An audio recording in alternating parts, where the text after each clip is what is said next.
Hey everyone, my name is Renata. Welcome to Fluent For Real. If you want to unlock your professional goals by speaking clear, beautiful, advanced English, you are in the right place. Here we take your English from intermediate to advanced, focusing on your professional challenges. In this video, we are going to talk about the single most innate characteristic of the human being: gossip.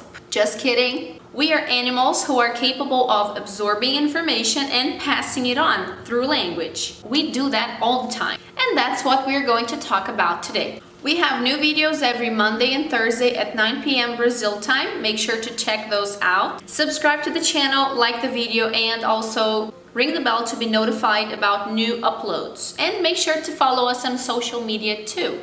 Speed up the video to focus more on what I have to say. We share conversation that we had with other people all the time, guys. Take kids, for example. If you ask them why they shouldn't do something, they are probably, or they may tell you that they don't do something because their parents told them not to. When you get off work and you get home, you want to share your day with your loved one, your family members. You might talk about a conversation you had with a coworker or your boss during that day, something that upset you, and you will be sharing a conversation you had previously with other people. If I ask my dad why he suddenly started drinking lime juice every morning, he will probably tell me his doctor suggested that he did that. My father told me, my boss said, my doctor suggested. When we read a book like a novel, for instance, a Harry Potter book, I am a huge Harry Potter fan. I've read all 7 books more than once. I started reading them in a sequence. I've already started reading them backwards from 7 to 6 to 5 to 4. I'm a huge Potterhead. So in a novel like Harry Potter, you can find the narrator describing the scenes, what's happening, even what someone is thinking or saying. But you may also have the structure of the text as a dialogue, like this. This is a conversation between my mom and I that didn't actually happen yet, but I am pretty sure it will, because she is going to fall in love with La Casa de Papel, which I told her to start watching because it is awesome. And this is me reporting the same conversation to my friend. Can you believe even my mom is binge watching La Casa de Papel? I know, yeah. Like last Sunday, I texted her because I wanted a recipe. I was bored and I wanted her to send me a carrot cake recipe. And, she said she would do it, asked me to hold on a second. 3 hours later, I texted her again, nothing. And then 2 more hours or 3 more hours later, I texted her again, nothing. Then at 5 p.m., 8 hours after my first message, she finally responded. And then she said she didn't reply because she had been watching La Casa de Papel all day long. I can't judge her though, because, I did the same on Saturday. The difference between the dialogue and the conversation between my friend and I is that with my mom, the conversation was direct. With my friend, it's indirect. I am the narrator of the previous conversation that I had with my mom. I am telling her what I said and what my mom, who is not present there at the moment and is not actually saying those words at that moment, had said before. That is called reported speech or indirect speech. It's what a narrator does in a book. Today we're going to talk about how to use indirect speech in statements, which means affirmative sentences or negative sentences, but not in questions. We will be talking about questions in another video because it's a lot for just one lesson. We will also be talking about how to report instructions, directions, suggestions, and orders in another video. So when do we need to use reported speech? Every time we are repeating a conversation that happened before. And that's something we do all the time without even realizing that we're doing it. Hey, have you seen Bob? He asked me if I could meet him here, but I can't find him. Your 5 o'clock client said he would need to cancel today's appointment, but they promised they would lower the prices this month. And then when he said she was responsible for the account, she responded that she thought they were a team. Ooh. He asked, they said, she promised, he argued, he responded, he declared. I told him. From my experience, the hardest part about reported speech, indirect speech, is understanding the concept that when you are passing that information on, when you are repeating the conversation that happened previously, the time of the communication is different. You are communicating now, but the conversation happened in another context, another moment, maybe another place, another country, a whole different situation. Maybe, of course, but many times. Between the original sentence and the communication of that original sentence, some time has gone by. So you need to quickly analyze whether or not, number one, if that time that went by changed the truth of that sentence. For that, the timeline is important. So let's think, Sunday 9 a.m. and Sunday 5 p.m., the conversation between me and my mom. Mom, what's going on? You said you would send me the recipe right away. It's been 8 hours.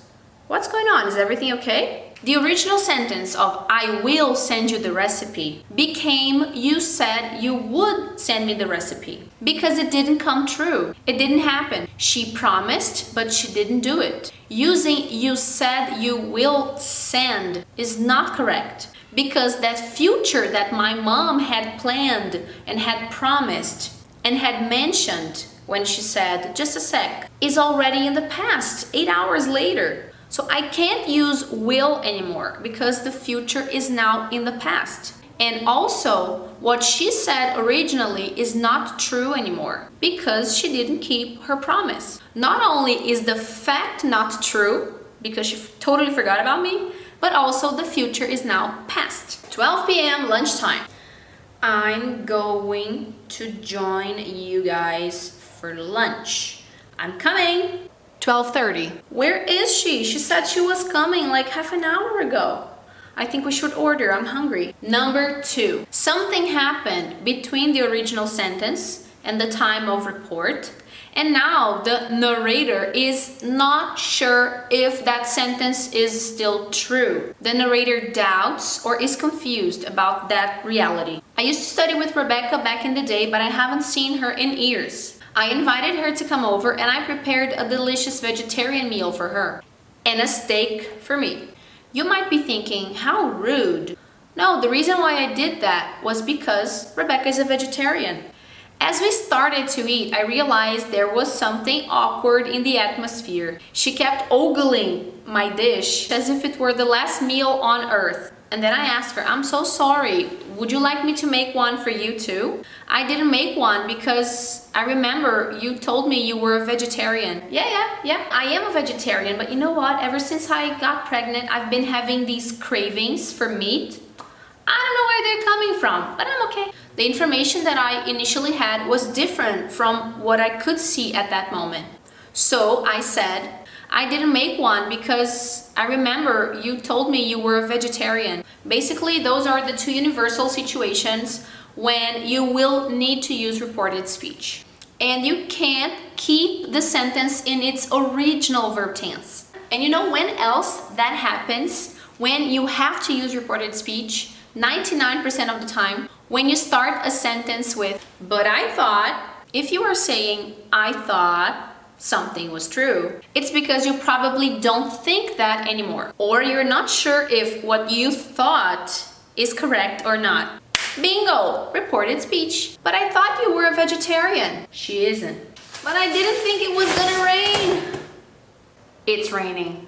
Oh, I thought you didn't like me. But you do. I thought I could trust you, but I can't. So every time you use I thought in this sense, you need to change the verb tense of the original sentence. What is the rule? Let's dive in. The rule is moonwalking. What does that mean? First, you will include a verb that describes speech.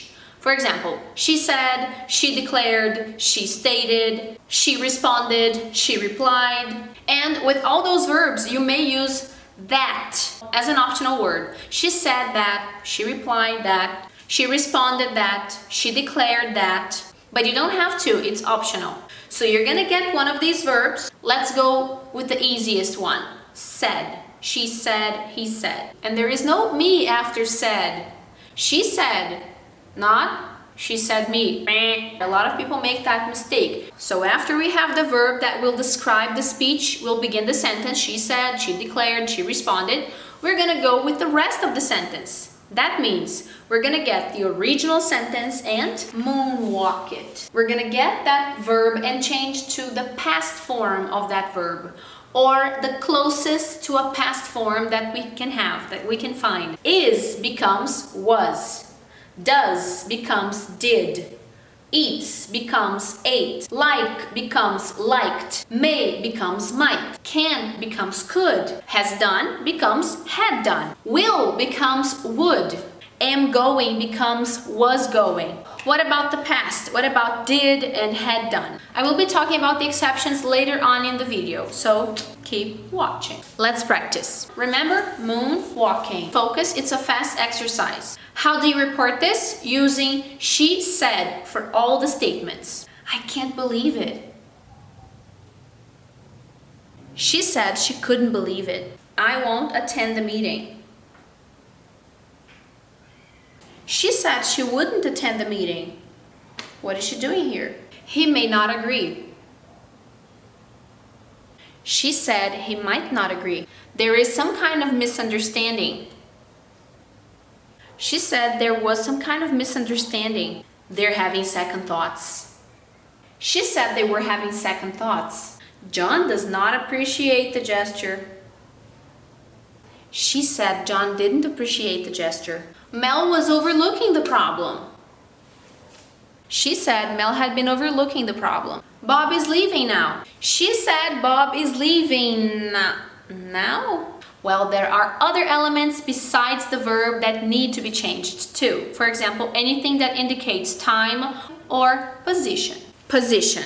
Well, think about it. Because you are reporting that sentence at a different moment, here may be a different place. Here may not be here anymore. Like I said, if you are at home talking to your family about a conversation you had earlier with your boss, and you were talking about the office, and here things are getting complicated here, for example, here is not here anymore because you are at home. So the office becomes there. Now is not now anymore. Now becomes at that moment, then, among other possibilities. This may become that, or this ice cream may become the ice cream that she was holding. That report can become the report I had sent her before. Possessions may need to change too, especially first person and second person, like my and your. My job, her job. Your job, my job. What? Your job is on the line. She said my job is on the line.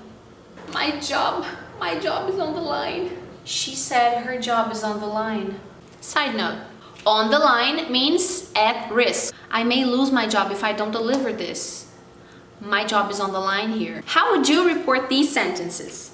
There is too much going on. I won't be able to wrap up this report.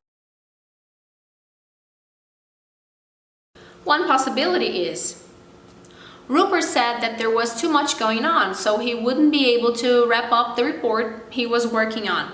If my deadline is pushed back 2 weeks, I may be able to double the production. Sandy said that if her deadline were pushed back 2 weeks, she might be able to double the production. I will leave a list of verbs that we can use in reported speech down below in the description box. Said, declared, responded, stated, etc. Because I want you guys to have a range of possibilities when you are speaking and when you are writing your emails. Let's talk exceptions now, shall we? I know you hate exceptions, but follow my lead. There is a lot of logic in this, I promise. When is reported speech not used? Well, remember how we are reporting what someone said? If the time is the same, if the situation hasn't changed, the reality is still the same, you don't need to use reported speech. If on the same day, hey Nancy, what's up? I am so sorry. Unfortunately, I won't be able to go to your birthday party. Thank you so much for inviting me though. Hey, Nancy here. I just wanted to call off the order that I made for vodka. The only guest that I invited that drinks vodka just told me he can't come to the party. Yeah, So please call it off. The party is still in the future for both situations. When he tells her that he's not going to be able to go, and when she makes the call informing someone that he's not going to be able to go, the party is still in the future. And the cancellation of the invitation is still true. He did cancel, he did say he's not coming, and that hasn't changed. When she repeats what he told her, it is still true. But be careful with those exceptions. Are you 100% sure that the situation hasn't changed? That nothing is different? Are you sure? Double sure? Because if you're not, just play on the safe side and just moonwalk. If the present reality is still a reality, you don't need to moonwalk. The past is always in the past. It was past when the original sentence came out. It's still past when it's reported. So very frequently with the simple past, you don't need to moonwalk. You don't need to change the verb tense. But be careful, because sometimes you want to separate the moment when it was reported from the moment that the action happened. Or you don't want the person to think that that sentence is actually in the present. Let me show you how. Kim didn't want to go to that wine bar because she said she drank a lot of beer. How can this be interpreted by a listener? They may think that the original sentence was, I don't want to go to that wine bar because I drink a lot of beer, but not wine.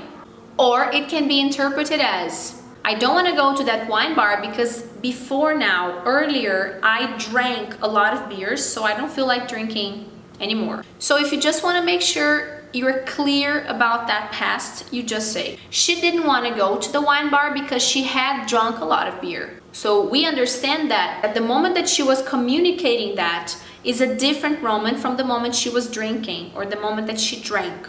First she drank and then she said she didn't want to go. So that sequence of time is very clear. Also, if I want to make sure the person understands that she said she drank comes from the original sentence, I drink, in the present, you can put a time word that will indicate that present. For example, she didn't want to go to the wine bar because she said she actually drank beer more often. She said she preferred beer. Then what you are trying to say is absolutely clear. Just like every time you say, oh, but I thought, you need to use indirect speech because the reality has proven to be different from that original idea, thought, or sentence. With any other situation, you will analyze if you need to use reported speech or not. If the reality has changed or not, if the future is still future, if the present is still present. But I must warn you, you need to use it much more than you think you do. And if you are not ready to use it right away, if you don't use it on a daily basis, you probably have a lot of trouble communicating a lot of things. It causes a lot of misunderstandings. When you're talking, for example, about a future that is actually in the past, and you're still using will to talk about something that is in the past. On the other hand, when you master reported speech, you communicate very well. You are able to absorb information, pass it on clearly. Whenever you are in the middle of some kind of information flow, you will never be a problem. You will always be the solution. You will feel that your communication is much more powerful like that. When you're sending emails, when you're speaking to someone, and you will breaking the walls that are an obstacle today. That is it for today's video, guys. Please like the video, subscribe to the channel, follow us on social media, and I will see you guys next time. Bye-bye.